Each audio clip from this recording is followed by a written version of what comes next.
Bueno, la idea en cada mesa es que cada participante, en este caso arrancamos con Tania y con Miquel y con Najwan, es que cada uno haga una pequeña reflexión en torno a ese título y luego que haya un pequeño diálogo entre ellos y con vosotros, por supuesto, si así lo deseáis.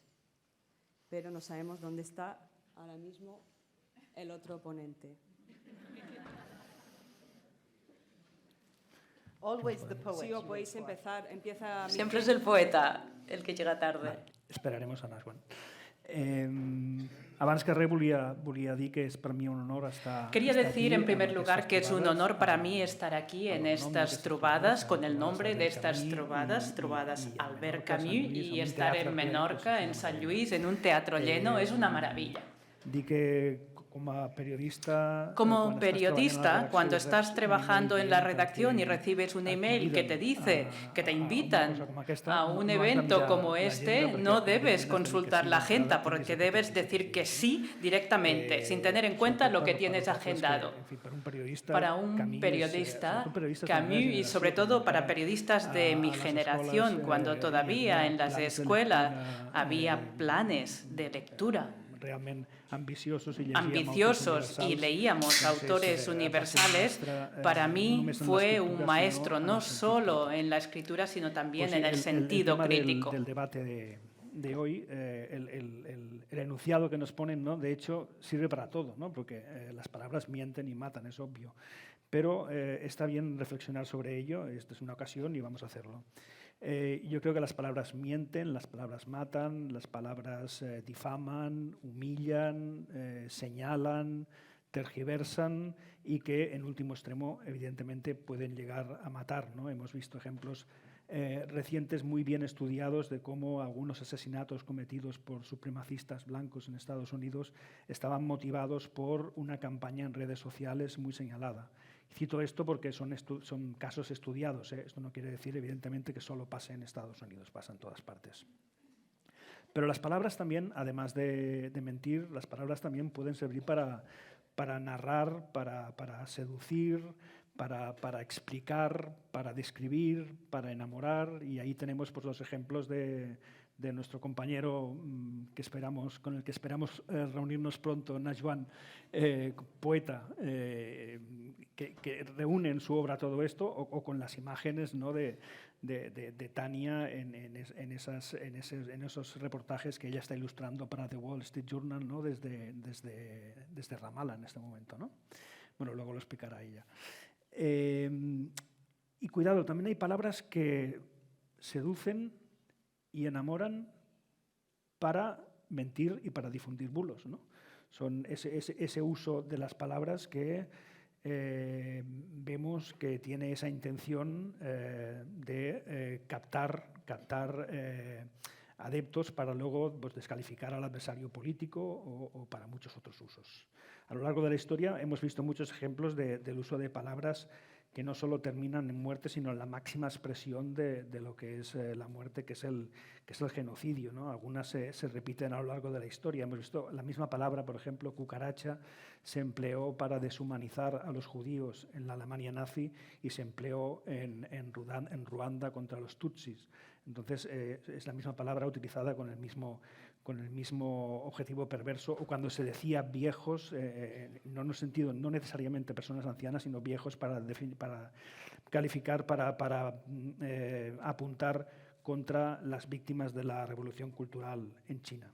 Pero bueno, me voy a centrar bastante en el periodismo, porque es lo que llevo haciendo desde los 19 años, trabajando en una redacción y evidentemente está ahí presente la advertencia la frase de Camus sobre la necesidad de que las palabras preserven su auténtico significado, que se recordó ayer en la inauguración y ha recordado hoy la alcaldesa en su discurso.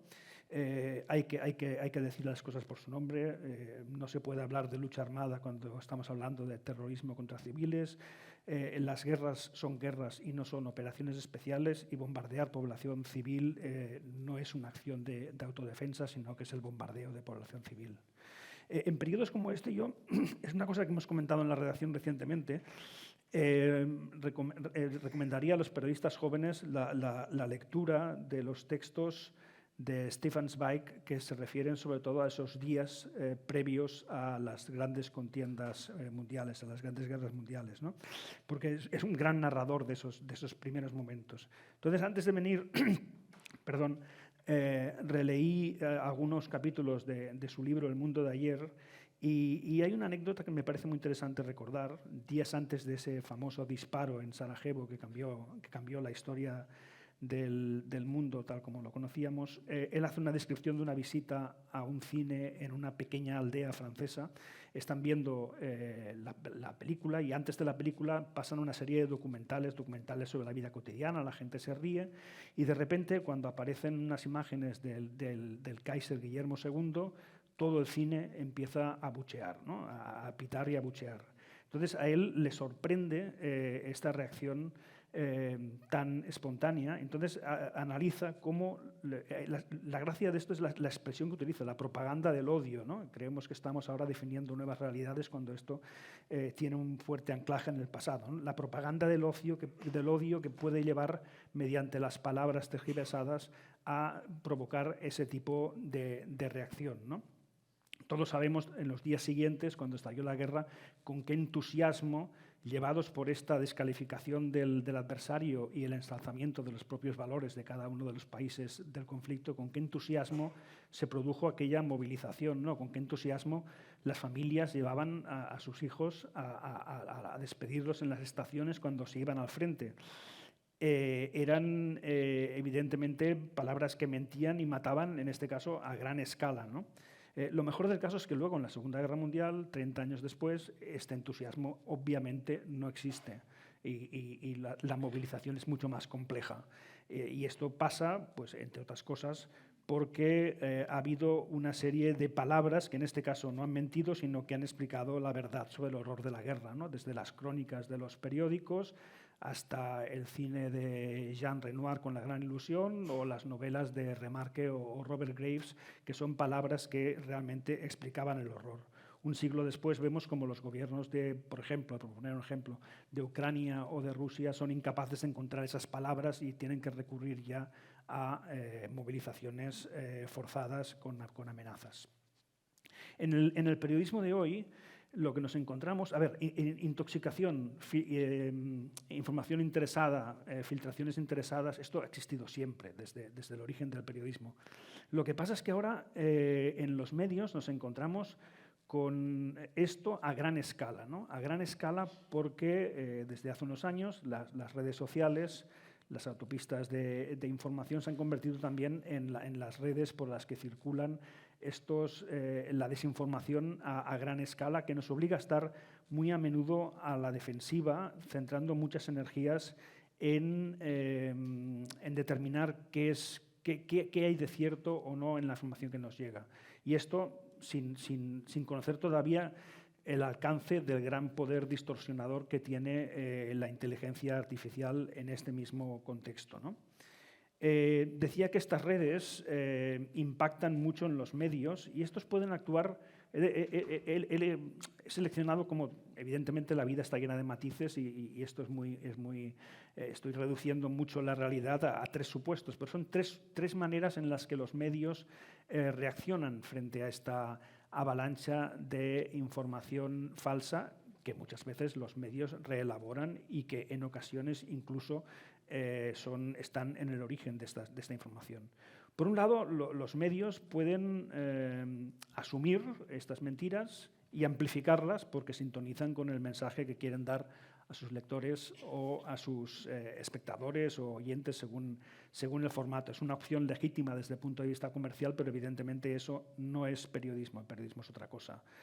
Además, en este caso, de una manera mucho más culpable, porque lo que están haciendo es legitimar esas palabras mentirosas, legitimar esas palabras peligrosas, aprovechando el prestigio que todavía tienen hoy en día, pues, la letra impresa o el informativo de televisión. No hace falta que dé muchos ejemplos, porque en este país hemos tenido muchos casos. Hay una segunda manera de actuar, que es la manera de actuar de forma irresponsable. sin haber asumido el papel que tiene un medio en esta sociedad y en este tiempo. Es decir, hablaríamos de medios que no filtran este tipo de información falsa simplemente porque no se lo han planteado o porque los periodistas no están lo suficientemente formados para conocer el papel que tienen, la responsabilidad que tienen en el ejercicio de su profesión, ¿no? En esto influye pues, desde la precariedad laboral hasta el desprestigio que está sufriendo la propia profesión periodística, ¿no? Estamos hablando pues, de periodistas que están a medio camino entre la información, entre el reporterismo y las relaciones públicas, en ocasiones motivada por la propia precariedad del medio en el que trabajan. Y en el tercer supuesto, por último, encontraríamos los medios que sí tienen asumido su papel de medio de referencia porque tienen una historia, tienen una trayectoria y se sienten parte de esa sociedad y se sienten responsables del papel que juegan en esa sociedad. Hace unos 10 años aproximadamente se puso de moda en los medios las secciones de fact-check, de reality check, que servían para analizar determinados bulos, se ponían en marcha durante las campañas, todavía existen en algunos formatos, salieron también de ahí medios especializados en este tipo de trabajo, como aquí tenemos en España a Neutral. En La Vanguardia, el diario en el que trabajo, pusimos en marcha esas secciones, pero yo creo que a lo que hemos ido y sobre todo a lo que iremos es que todos estos grandes medios nos vamos a tener que reconvertir en filtradores de esa realidad donde la mentira gana terreno. Esto yo es algo que creo que ya estamos viendo y se va a acentuar todavía más con el tema de la inteligencia artificial y la facilidad para crear información falsa. Recuerdo una participación, una opinión curiosa de una persona que no tiene nada que ver con el viejo mundo de la prensa, que es una experta que tenemos en España muy brillante en inteligencia artificial, Nuria Oliver, que en medio de un debate planteó que tal vez el futuro del periodismo es volver al diario de papel, porque es el diario menos falseable, menos hackeable de todos, ¿no? Porque hoy en día es facilísimo replicar una página web y esto era una manera de... Yo creo que obviamente era una exageración. Los procesos industriales del papel acabarán llevando a que el papel sea un producto realmente minoritario, pero sí es verdad que hay un formato que, al menos en nuestro periódico, está teniendo mucho éxito, está creciendo el consumo, que es el formato e-paper, que es la reproducción del papel en el formato para iPad, que reproduce además la jerarquía de las noticias, que es algo que muchos lectores necesitan, ¿no? Dentro del marasmo de las páginas web en las que empiezas navegando por una cosa y te vas a parar a otra, que ya no sabes ni lo que estás leyendo. Ese tipo de formato sí que es un formato que se adecúa a la nueva realidad y que, volviendo al tema que nos trae aquí, permite, yo creo, una oferta informativa jerarquizada en el que las mentiras no tienen que tener lugar. Y ahora tenemos...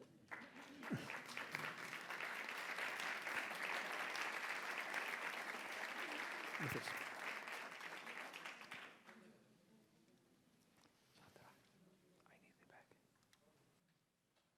Hello. Trying to get the visuals working. Sí, el micrófono, por favor. ¿Quiere la bolsa, por favor? Good morning.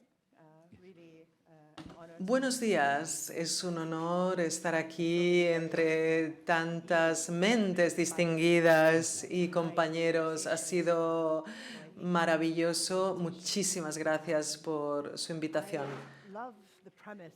Me encanta la premisa de este panel en concreto, porque la pregunta de si las preguntas mienten o matan, yo empecé como escritora y como periodista y creo que no existe un fallo mayor que como editorialista a la hora de como la Palestina ocupada, para mí fue una gran decepción entre todos los encargos que me han dado, ¿no? Como narradora para documentar, para hablar del territorio ocupado palestino, cómo se podría editorializar. Eso no dependía de mí.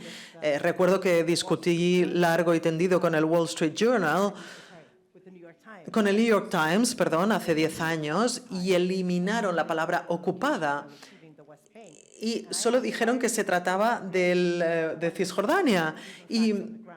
Pero estamos hablando de hechos sobre el terreno. Palestina en Estados Unidos ni siquiera es un término, PEP. Progresivo excepto para Palestina. Y en España creo que hay una representación más justa y, bueno, lo siento, no hablo español, pero para mí fue una gran decepción cómo se utilizaban esas palabras que quise transmitir a través de mis imágenes. Esa decepción en la forma de editorializar, ¿no? de mostrar, hizo que mi rabia creciera, esa mala representación, esa manipulación de la verdad, ¿no? Me llevó, por eso vemos mi trabajo personal, que os voy a enseñar unas cuantas imágenes hoy, y luego existe el periodismo de calle, pero en esta guerra, en concreto, he estado trabajando durante 7 años para el Wall Street, fue algo inesperado, y el hecho de que me eligieran para ser la primera fotógrafa sobre el terreno, cubriendo Cisjordania e Israel, fue realmente una elección muy valiente, porque no era la candidata aria después de Obia. En el Kibbutz Be'eri, el 7 de octubre, yo estaba allí después de la masacre. Vi una cama de Ikea como el de mi hija de 12 años, lleno de sangre, con una ventana abierta, y el árbol fuera, ¿no? Algo idílico, ¿no? Para que tu hijo duerma ahí. Y fue horrible porque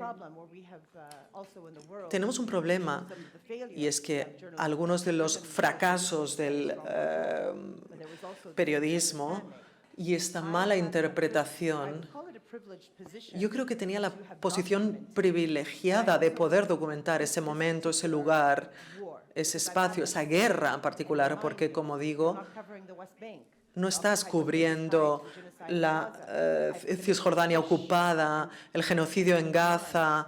Tuve que obligarme y dar un paso atrás, porque cuando estoy documentando eventos en Israel, he visto con mis propios ojos personas apretando la mano de generales que estaban dando charlas. Gracias por lo que están haciendo. Me explota la cabeza cómo los medios occidentales están cubriendo las historias en Israel. Por lo tanto, es un privilegio para mí para ver cómo debo hacer esas fotografías. Doy un paso atrás y desde el New York Times, simple y llanamente una palabra, ocupada, porque permite esa noción de expansión. La ciudadanía cada vez cree que Cisjordania es un barrio más. Las palabras importan. No, es que somos un fracaso ¿no? Desde la perspectiva palestina. Y es que los israelíes no han negado el acceso a Gaza para los periodistas internacionales, y a mi parecer el hecho de que todos los eventos que hemos cubierto desde que el ejército israelí, la retención de las personas detenidas, los rehenes, hasta que finalmente sí que nos dieron acceso a Gaza. Y también creo que es muy problemático estos héroes inesperados de esta guerra, que han sido los periodistas palestinos en Gaza. Y creo que es algo que nunca antes habíamos visto en la historia. Son los únicos que están documentando la guerra que están siendo bombardeados porque nadie nos permitió entrar. Más de 100 periodistas han sido asesinados y hay casos documentados en los que fueron una diana, fueron asesinados con drones que emiten ruido como si fueran niños jugando para que la gente salga a las calles y puedan matarles. O sea, estamos viendo cosas que nunca jamás antes se habrían podido imaginar. Aquí en esta imagen para el Washington Post, este anciano que está entrando en su casa en el Hebrón ocupado. Esta es su realidad. Como veis, es un espacio muy oscuro. Parece una cámara, pero en realidad es algo que puede disparar.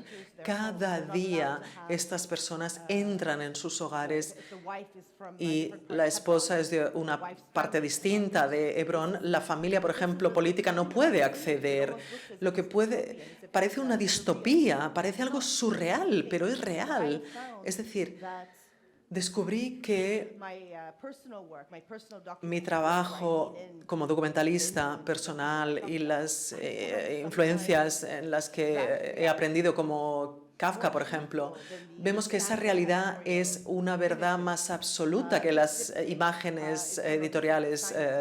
Por ejemplo, este díptico de un encargo del New Yorker, lo que sucedía es que la brutalidad, la crueldad que estamos viendo en Gaza, en este genocidio, 340.000 personas, 50.000 niños entre ellos, lo que está pasando en Cisjordania y este 80% de explicación de la narrativa israelí, ¿no?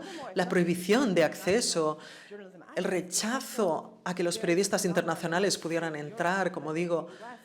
En Estados Unidos no vas a contratar a un palestino en Gaza por la obligación de ejercer, porque no quieres la responsabilidad, porque eres ético, estás protegiéndoles, no quieres enviarles para que sean carne de cañón. Pero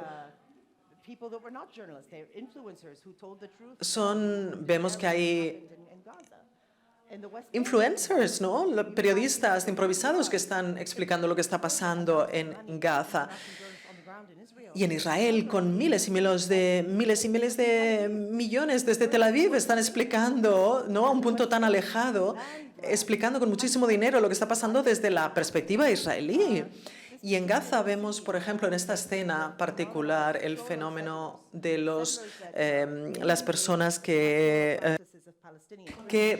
los colonos que...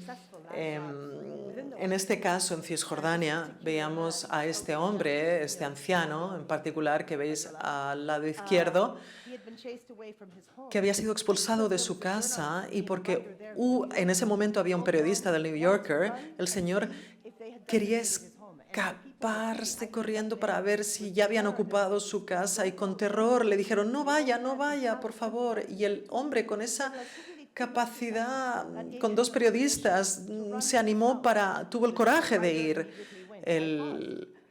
El señor fue a ayudarle, pero yo tomé la foto porque está cerca de uno de los... de hecho, está una de las 4 colones, pero bueno, no sé si me queda mucho tiempo.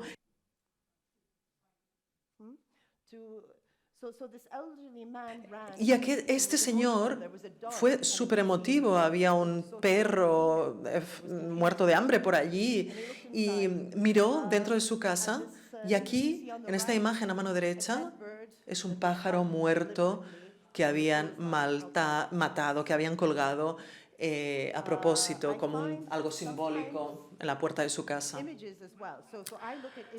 A veces miro las imágenes como textos, como narraciones, porque empecé, como digo, siendo periodista. Puede ser un acto más subversivo la fotografía y considero, de nuevo, esta es una comunidad beduina dentro de Israel, en el Nepab. Se me ha olvidado cómo se llama en inglés. Esta comunidad en particular supposedly Israeli citizens. supuestamente son israelíes. Se destrozó su casa, más de 100 años durante 5 años. Cuando vi esta imagen, el niño que había intentado ayudar a los mayores a reabrir un pozo que les habían cerrado, y allí sobre el terreno quise mostrar esta historia de Hagar e Ismael cuando les expulsaron de nuevo y tuvieron que encontrar agua para sobrevivir. Esta niña vive en una comunidad en el Valle del Jordán y ha tenido una infancia llena de procesos de colonización agresiva, hostiles. Y ha sido testigo de asesinatos. No sabían que... No importa, decían, porque el sistema apoya a estos colonos. Y esta niña en particular la entrevisté sobre su naturaleza como desplazada, ¿no? Su vida. Habían abandonado su casa. El ejemplo de Didi, recuerdo, se acercó a esta niña y Didi, como si se dirigiera a dar la mano con su padre, no tenía el valor de darle, y sin ningún tipo de indicación, Didi tiró de él y disparó al padre de esta niña de una manera tan brutal. Ella empezó a temblar de horror porque acababan de asesinar a su padre. Y quise reflejar este momento en el que ella se estiró en el suelo cerca del lugar donde habían asesinado a su padre. Esta persona es, sin lugar a dudas, una activista. No le ha dado la vida ninguna otra elección.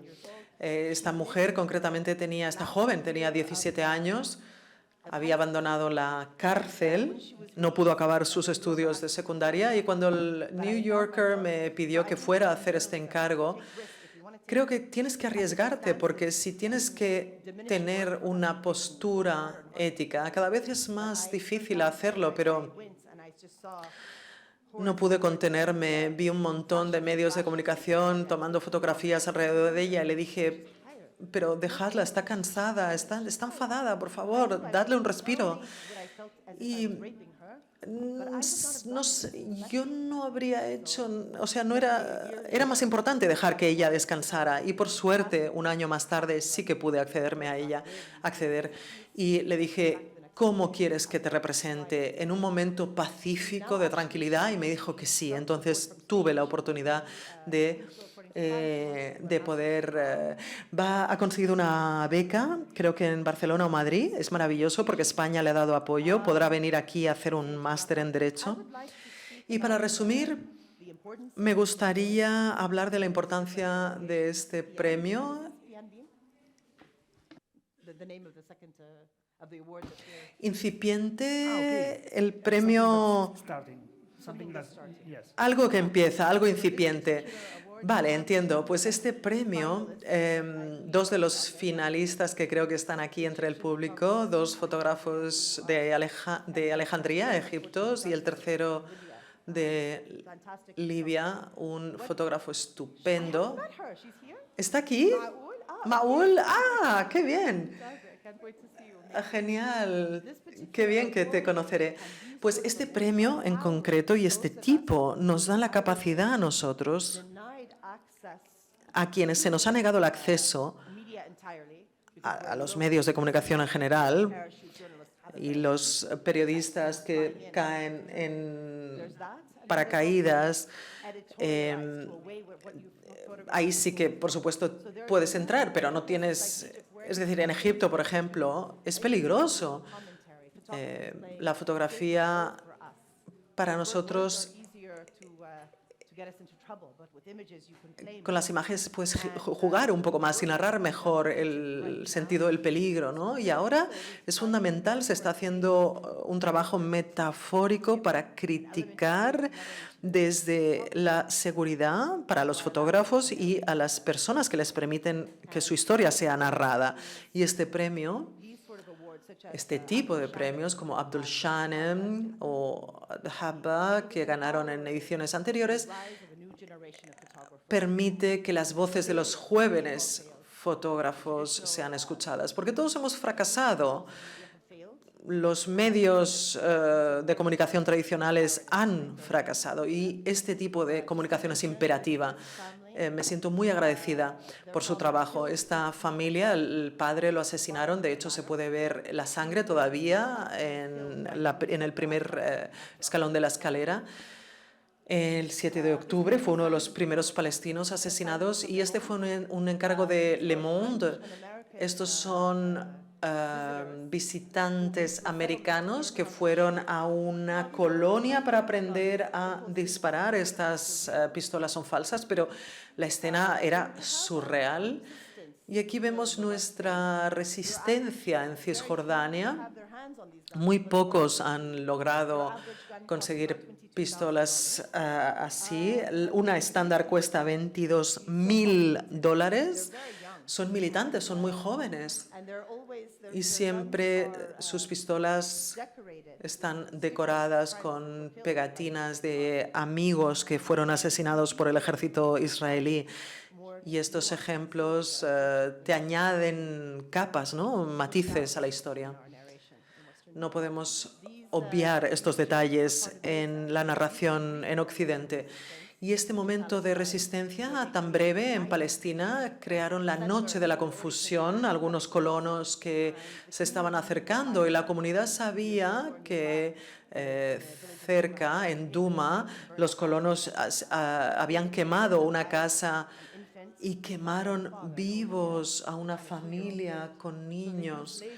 Y utilizaron estas luces láseres tan simples, ¿no?, de una discoteca, y por la noche podían señalar a los colonos y con esta arma tan inocente pudieron indicar que estaban allí, ¿no? Pero por desgracia fue un momento de esperanza, pero más tarde vino el ejército israelí y, bueno, de hecho torturó, arrancó los ojos a algunos jóvenes y asesinó a... Esta es una paloma de Susha y la imagen final, un joven en Gaza junto al mar en el año 2013.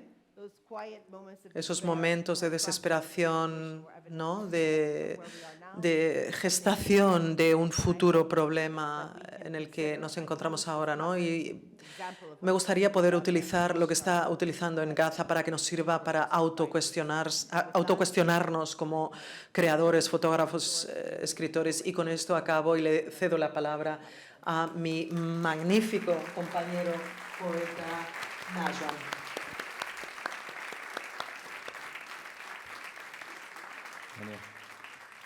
هاي القصيدة 2 pages identity card. The whole thing? Yes. You want me to read it? Yes, I would read when you everyone is listening. You read in Arabic first, Yes, and then I read yes, it. yes. Good morning.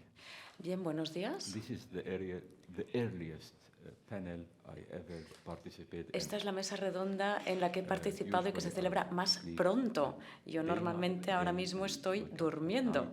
Yo duermo de día y me despierto de noche. Así que este no es el horario para mí. Pero debo decir también que el hecho de hablaros a todos, dirigirme a ustedes en un idioma extranjero, pues es casi como abrazar a alguien pero detrás de una cortina, o besar a alguien detrás de una cortina. De hecho, esta es una metáfora que utilizo para describir la traducción de la poesía, pero también es algo que puedo utilizar ahora mismo para referirme a una conversación que expreso en un idioma extranjero, porque el inglés para mí no es mi idioma materno, no lo siento. Con otros idiomas, pues sí que los siento en mi interior, pero el inglés es como si tuviera una máquina de Google Translate en la cabeza. Es decir, yo hablo árabe y me salen las palabras en inglés. Así que, bueno, Es una especie de, como de extensión del sentimiento. Bueno, otra cosa, volviendo al tema de esta mesa redonda, el hecho de que las palabras mienten y matan. Bien, para mí, la tentativa de mi vida ha consistido en tratar de escribir palabras que ni maten ni mientan. El matar no siempre se produce con armas. A veces las palabras corruptas pueden matar. En nuestro mundo, el idioma del capitalismo mata. Muchos idiomas ideológicos matan. Los medios de comunicación corruptos matan. Los medios occidentales matan, en mi opinión. Yo también trabajo en los medios de comunicación. Hay gente que me tilda de periodista. No sé hasta qué punto lo soy, pero en cualquier caso, yo vivo entre estos dos mundos, entre la poesía y entre el periodismo. Y creo que mi escritura poética es una especie de respuesta a lo que estoy viviendo en mi mundo como periodista, en los medios de comunicación. Es decir, que mis poemas son una especie de artículos y mis artículos son una suerte de poemas. Yo estoy algo perdido en este mundo y tal vez nunca he encontrado mi camino propiamente. Ahora voy a aprovechar esta bonita presencia que me concedéis y os voy a leer una poesía. Es algo que sí que puedo hacer, leer una poesía, y luego diré algo acerca de ella. El poema que os leeré se llama Carné de Identidad.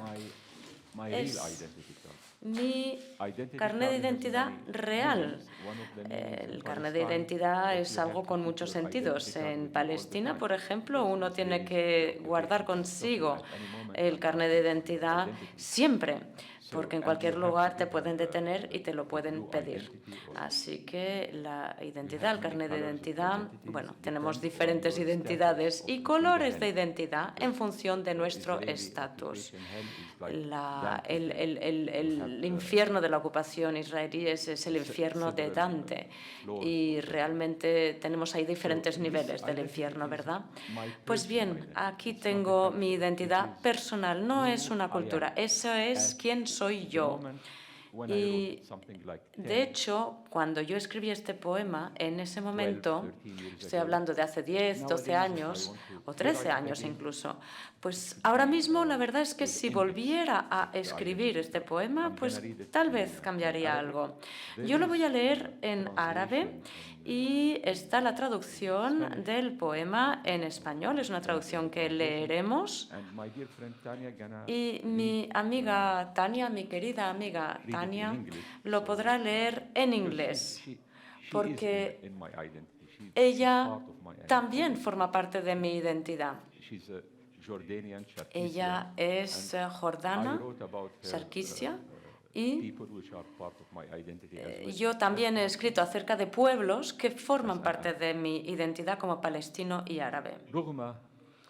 Carnet de identidad. A pesar de que los kurdos, como bromean mis amigos, son conocidos por ser necios, yo fui más suave que la brisa del estío cuando abracé a mis hermanos en los 4 confines de la tierra.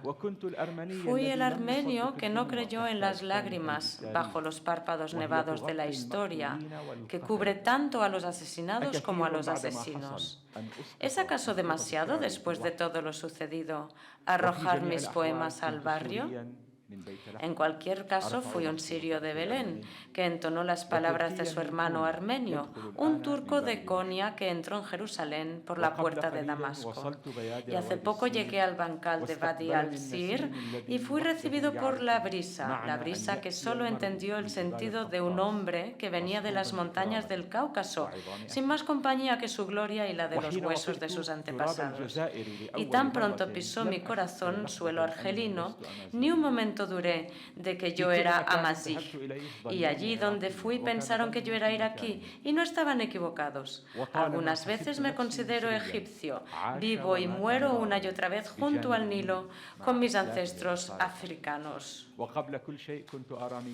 Pero en primer lugar fui arameo. No es extraño que mis tíos fuesen bizantinos, ni que yo mismo fuera un niño hijazi, mimado por Omar y por Sofronio cuando se abrieron las puertas de Jerusalén. Todos los lugares de los que vengo resistieron a sus invasores. No hay un ser humano libre con quien no esté unido por lazos de parentesco. No hay un solo árbol ni una sola nube con los que yo no esté en deuda. Mi desprecio por los sionistas no me impide decir que también yo era un judío al que expulsaron de Al-Ándalus y que todavía tejo el sentido de la luz de aquel ocaso.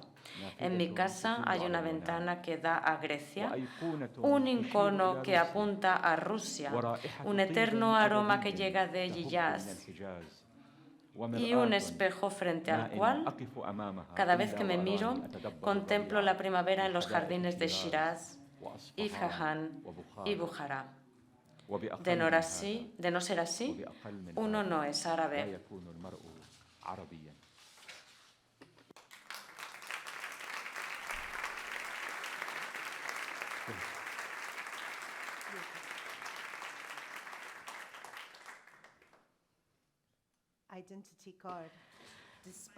Carnet de identidad. Ahora lo leen en inglés. I was gentler than a summer breeze. So I embraced my brothers in the four corners of the world, and I was the Armenian who did not believe the tears beneath the eyelids of history's snow that covers both the murdered and the murderers.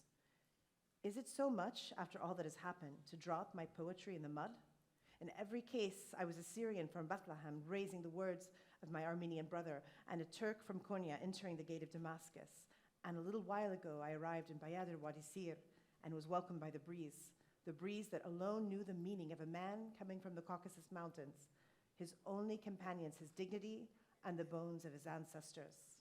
And when my heart first tread on Algerian soil, I did not doubt for a moment that I was an Amazigh. Everywhere I went, they thought I was an Iraqi, and they were not wrong in this. And I often considered myself an Egyptian living and dying time and again by the Nile with my African forebears. But above anything, I was an Armenian. It is no wonder that my uncles were Byzantines and that I was a Hijazi child coddled by Umar and Sophronius when Jerusalem was opened. There is no place that resisted its invaders except that I am one of the people. There is no free man to whom I am not bound in kinship, and there is no single tree or cloud to which I am not indebted. And my scorn for Zionists will not prevent me from saying that I was a Jew expelled from Andalusia, and that I still weave meaning from the light of that setting sun. In my house there is a window that opens onto Greece, an icon that points to Russia, a sweet scent forever drifting from Hijaz, and a mirror. No sooner do I stand before it than I see myself immersed in springtime in the gardens of Shiraz, Isfahan, and Bukhara. And above anything less than this, one is not an Arab.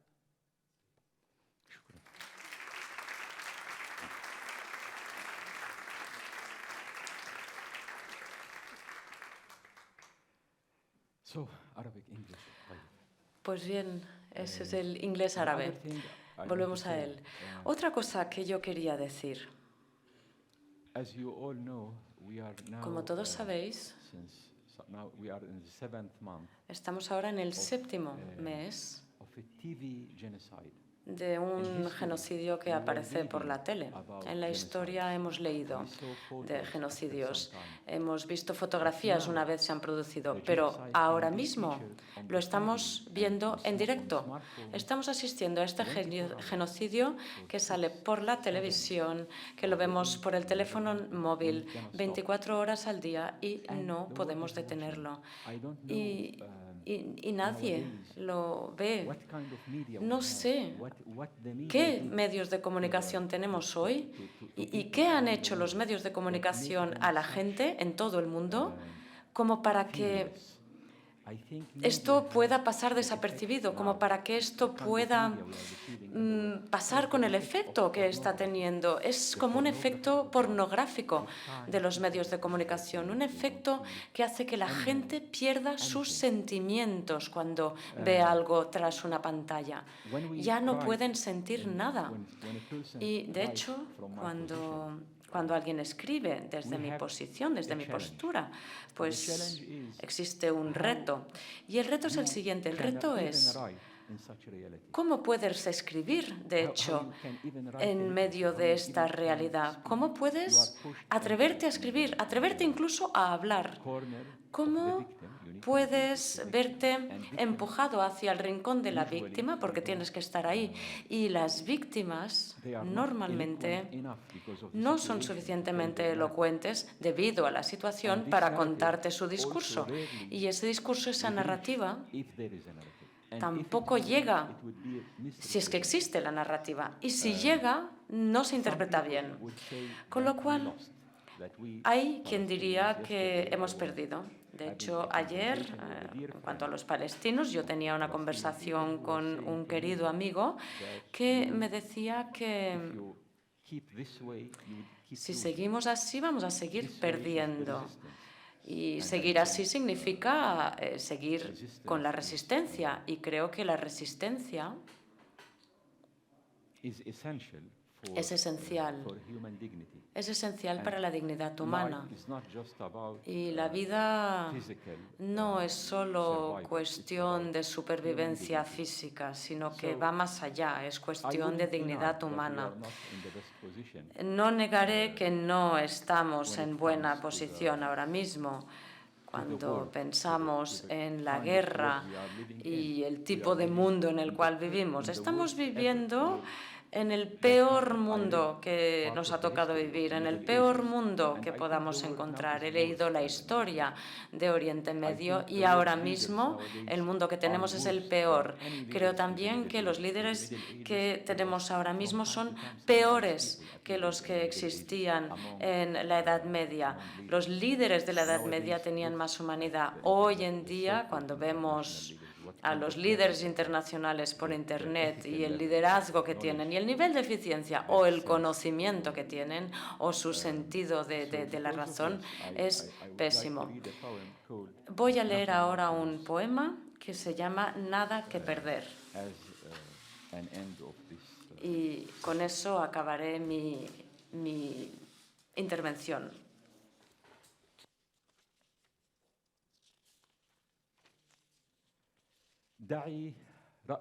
Nada más que perder. Apoya tu cabeza en mi pecho y escucha cómo se amontonan las ruinas detrás de la madraza de Saladino. Escucha las casas de Lifta abiertas en canal. Escucha la almazara destrozada, la clase de los niños en la planta baja de la mezquita. Escucha apagarse las luces por última vez en los altos balcones de Waiz Alib. Escucha la multitud arrastrando los pies. Escucha cómo regresa, escucha cómo arrojan los cuerpos, cómo suspiran en el fondo del mar de Galilea. Escucha cómo un pez en un lago custodiado por un ángel. Escucha las historias de los lugareños bordadas como cufillas en los poemas. Escucha los lamentos de las cantantes a medida que envejecen, aunque no lo hagan sus voces. Escucha los pasos de las mujeres de Nazaret cuando cruzan por el prado de la canción. Escucha al camellero que no deja de atormentarme porque siempre acaba marchándose. Óyelo todo y juntos recordemos y después juntos volvamos a olvidar todo lo que hemos oído. Apoya tu cabeza sobre mi pecho. Estoy escuchando la tierra, la hierba que abre su herida. En el amor nos hemos perdido. Ya no hay nada más que perder. Gracias.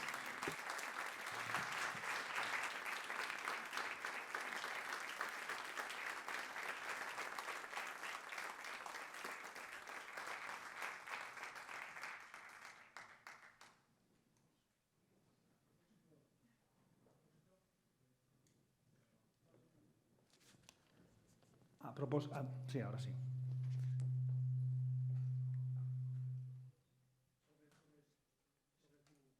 No, I'm still not. Hola, ¿sí? ¿Sí? Sobre tu reflexión, ¿no? Sobre los líderes actuales, sobre los medios de comunicación. Yo tengo una sensación sobre el tema claro, tampoco es difícil disociar los políticos de nuestras sociedades, ¿no? Los líderes políticos forman parte de nuestra sociedad y son personas que han dado el paso de estar en las sociedades democráticas, de estar al frente de esos países, ¿no? Yo creo que tienen en cierto modo más mérito que los líderes anteriores porque son gente que están sobreexpuesta mucho más que antes a la opinión pública. Sus vidas personales están muy condicionadas por la fiscalización que reciben de las redes sociales y en algunos países incluso pues, los procedimientos administrativos se han vuelto muy complicados para evitar corrupción y tienen las manos muy atadas. Pero es verdad que yo sí que encuentro un hilo común en la comparación a peor que has hecho ahora. Y en ese sentido creo que tienes razón, que es la falta de formación cultural. Yo creo que hoy en día, yo que llevo ya unos años trabajando en el periodismo, encuentro menos preparados culturalmente a los líderes políticos actuales. Y eso, viniendo al tema que estamos debatiendo aquí, tiene que ver con el uso de las palabras, ¿no? Y con el significado de las palabras, ¿no? He estado leyendo un libro de un compañero mío que había trabajado en el periódico, Albert Jadot, que escribe sobre fake news y él habla de la posibilidad de utilizar la ironía como periodistas para tomar distancia respecto a las cosas. Y yo me temo que en este momento, y lo compruebo como autor, la ironía no se entiende. O sea, cuando yo publico un texto en formato web, yo y cualquier otro, que incluye ironía, hay mucho lector que no la entiende porque se lee rápido y corres el peligro de acabar diciendo lo que tú no querías decir porque así se comprende. Entonces yo creo que en la base de las dudas que generan palabras como que has mencionado, identidad, resistencia, genocidio, está también la falta de auténtico conocimiento de la historia, tanto por parte de políticos como de periodistas, que en el fondo somos parte de la sociedad. O sea que yo creo que la crítica se ha de extender al conjunto de la sociedad. Y me preocupa mucho, en este sentido, cuando he introducido la conversación, ¿no? el impacto que tenían lecturas universales como las de Albert Camus, que se esté perdiendo en los programas educativos. Cada vez se lee menos, la gente cada vez lee menos, cada vez leemos menos, o sea, no, hay que asumirlo. Y esto hace que muchas veces las palabras pierdan su significado.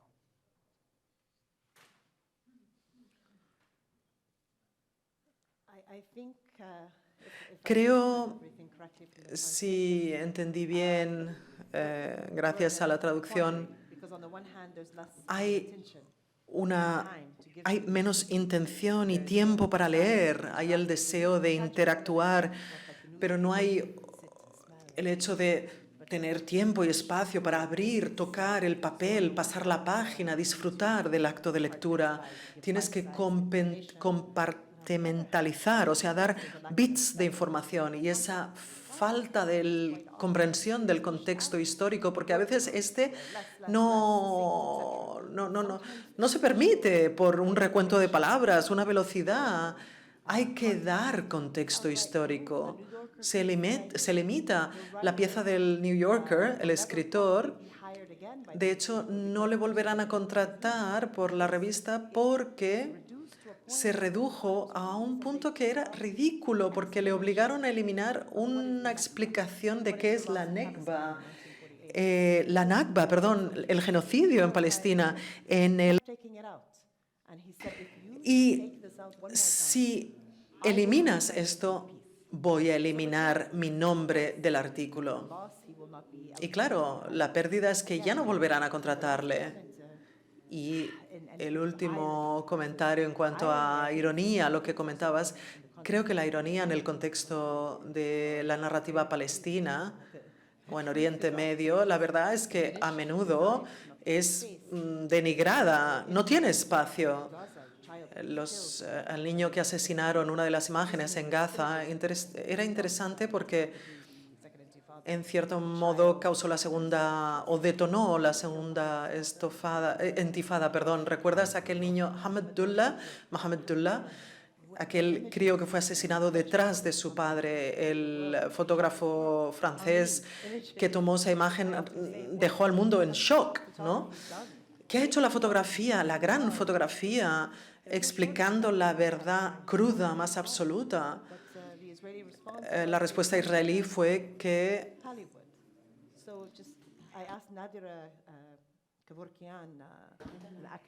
Bollywood, o esa chica que enseña Palestina en una universidad hebrea que está en la cárcel porque ha hablado del genocidio y de la Nakba, y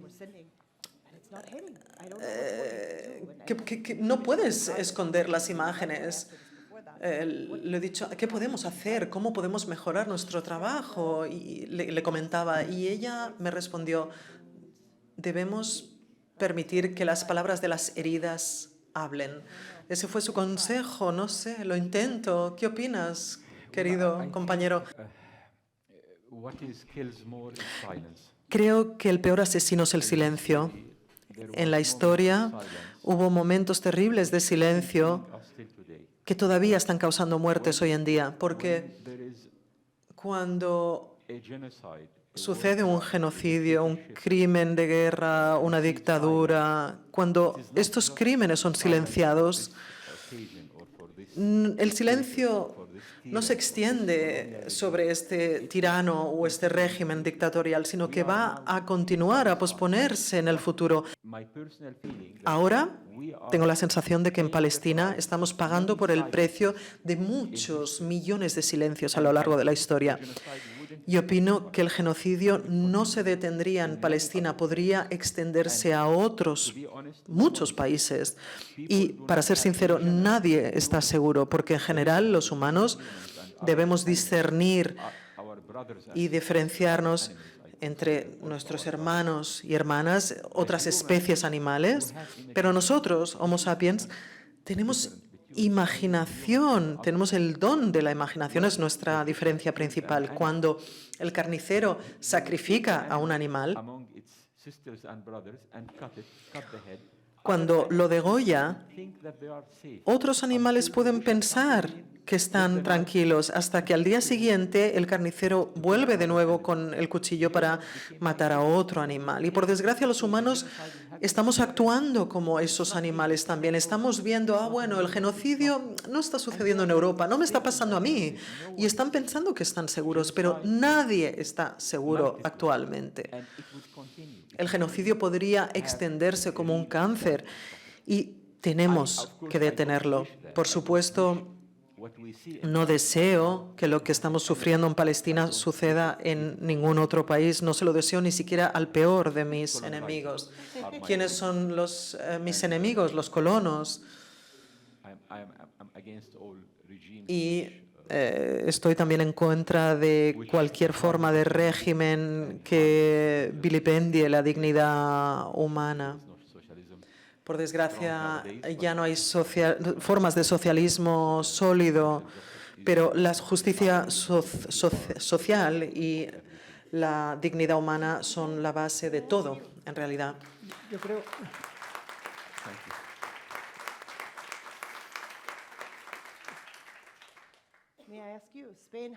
Puedo preguntarte, porque hoy en día somos conscientes que en España, después de años de la dictadura franquista y vuestra historia a veces salpicada por dolor y muchísimas, este proceso de reconciliación y del plan de las fosas comunes en España por la guerra civil.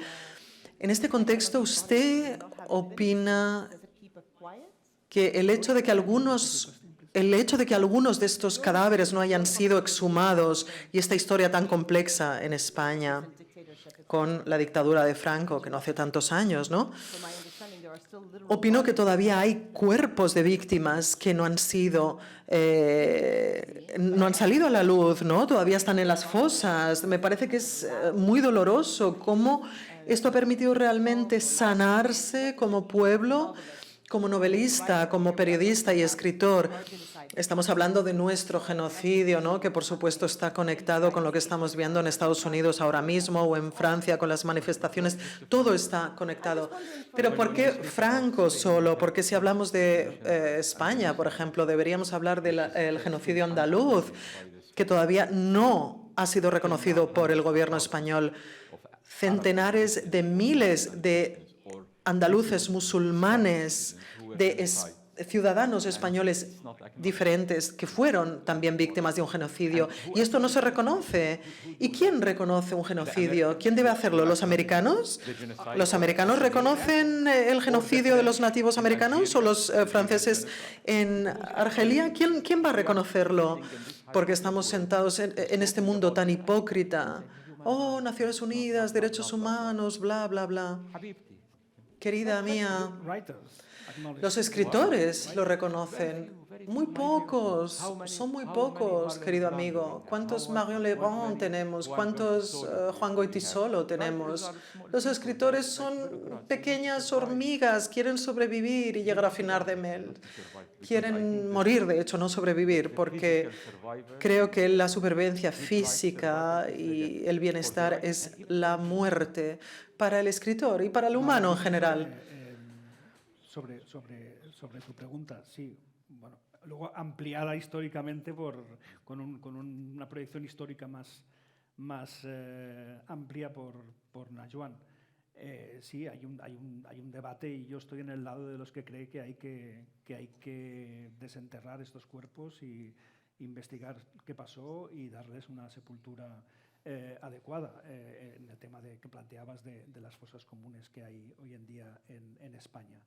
Pero yo con el tema lo que planteaba Najwan estoy bastante de acuerdo y soy muy pesimista, aunque por otras razones, ¿no? O sea, ahora mismo no hay prensa internacional cubriendo los bombardeos en Gaza porque no se puede acceder, no hay permiso para acceder a ello y hemos conocido esa realidad gracias al heroico trabajo de los periodistas palestinos. Hay más de 100 muertos, ¿no? que han hecho el trabajo de explicarnos, enviarnos estas imágenes y explicarnos lo que estaba pasando. Pero soy pesimista porque incluso en el caso de que se fuera permitida la presencia de periodistas, de freelance, periodistas internacionales o enviados por los medios allí, tampoco estarían mucho tiempo, porque en este mundo informativo en el que estamos, una catástrofe o una guerra o un acontecimiento tapa al otro y los periodistas internacionales, tú lo conoces bien, es un mundo que conoces bien, se desplazan en función del interés informativo, que muchas veces es un interés que poco tiene que ver con la justicia y poco tiene que ver con la gravedad de las cosas que están pasando, ¿no? Es el tema de las guerras silenciadas, ¿no? Yo hace años, en mi trabajo en la redacción, que consiste a veces en decidir la foto de la portada, a los fotógrafos de prensa no los conocía porque había muchos. Ahora los conocemos porque realmente sois muy poca gente la que los medios pagamos para que estéis brindándonos información. Y habrá un día en que no habrá nadie, no habrá testigos de las matanzas que alcanzan la categoría de genocidio y de los simples asesinatos, ¿no?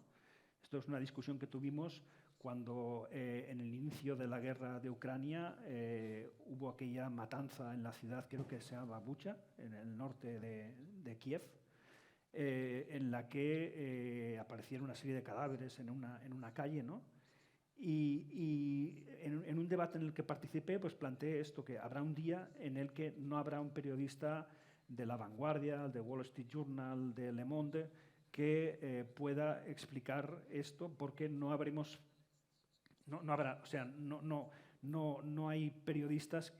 periodistas que cobren lo suficiente como para correr este riesgo. Ya no hablemos de otras épocas en las que ha habido secuestros y eso también ha afectado mucho a esta comunidad de fotógrafos internacionales, ¿no? O sea que en ese sentido creo que la capacidad de la prensa internacional de ir identificando estas situaciones que pueden dar paso a un genocidio o de un genocidio en marcha será cada vez menor.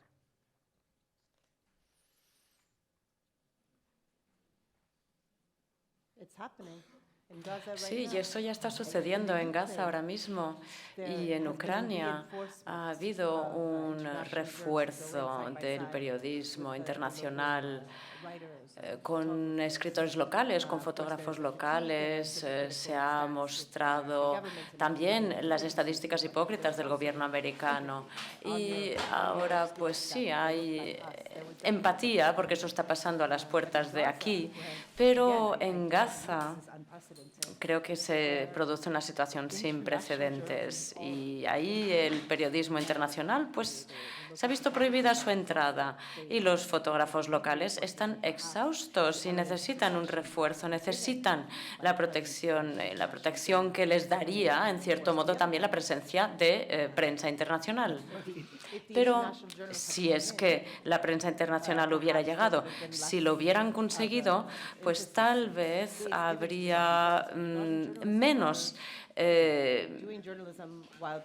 importancia acordada a la prensa de Palestina. Pero iba usted a decir algo.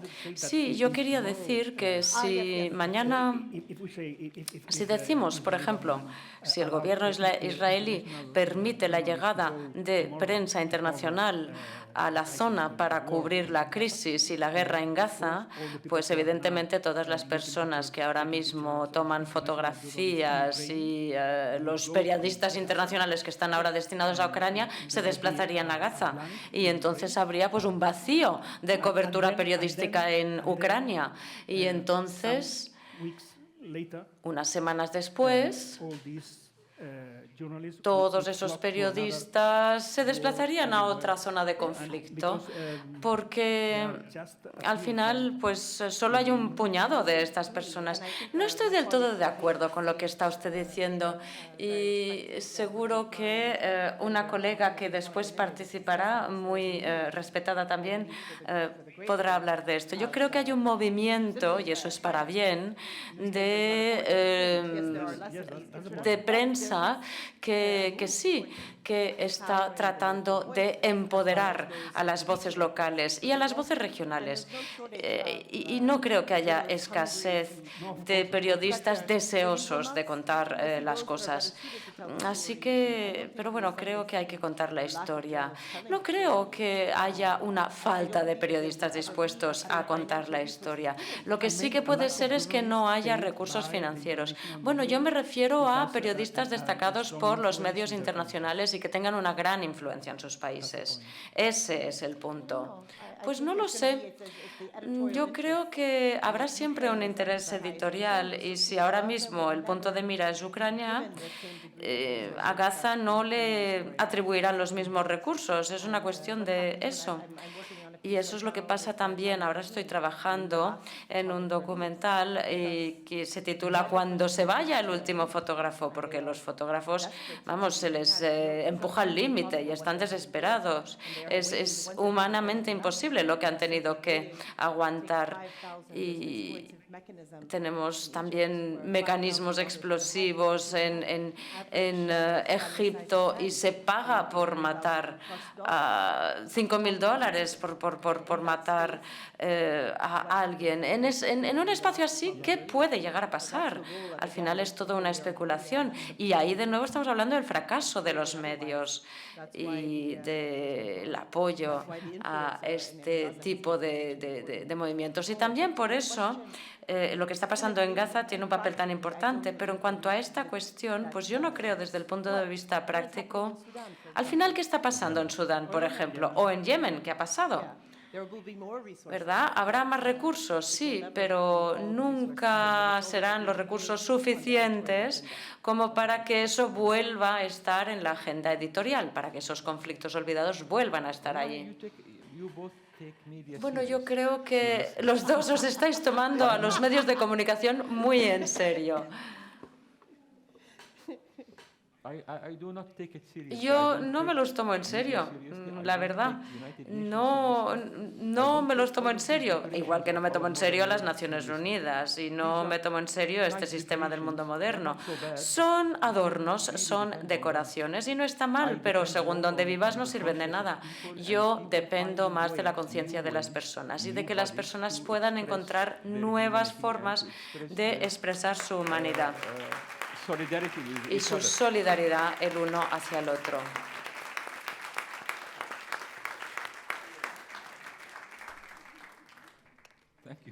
Thank you so much. Thank you very much. Gracias, muchas gracias. Muchas gracias a los tres, muchas gracias.